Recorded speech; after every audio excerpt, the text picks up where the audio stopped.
Hi friends, இன்றைக்கி மசாலா நீர்மோர் எப்படி செய்யலாங்கிறத பார்க்கலாம். வாங்க வீடியோக்குள்ளே போகலாம். மசாலா மோர் செய்ய இஞ்சி, ஒரு சின்ன துண்டு இஞ்சி, ஒரு பச்சை மிளகாய் உடைச்சி போட்டுருங்க,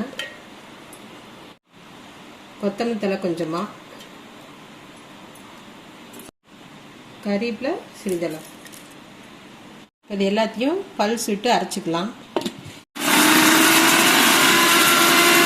வச்சு இப்போ இதுலேயே தயிர் சேர்த்துக்கலாம்.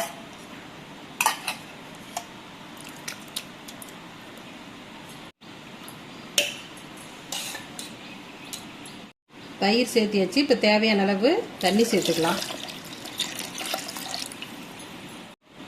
மோருக்கு தேவையான அளவு உப்பு சேர்த்துக்கலாம். இப்போ இதை நல்லா அடிச்சுக்கலாம்.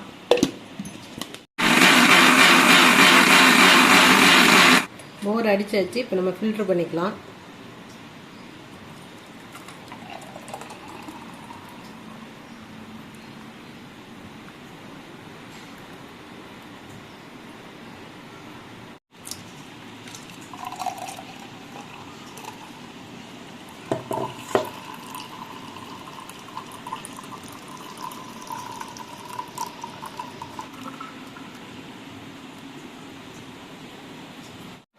ஐஸ் கியூப் சேர்த்துக்கலாம்.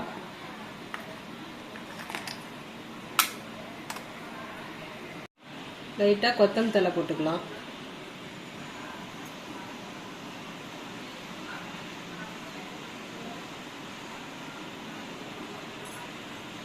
அவ்வளவுதான், மசாலா நீர்மோர் ரெடி ஆயிடுச்சு. ரொம்ப ஈஸியாக ரெடி பண்ணிக்கலாம். உடம்புக்கு ரொம்ப ரொம்ப நல்லது. இந்த அடிக்கிற வெயிலுக்கு இந்த மாதிரி செஞ்சு சாப்பிடுங்க. இந்த வீடியோ உங்களுக்கு பிடிச்சிருக்குன்னு நினைக்கிறேன். மீண்டும் அடுத்த வீடியோ சந்திப்போம். பாய்.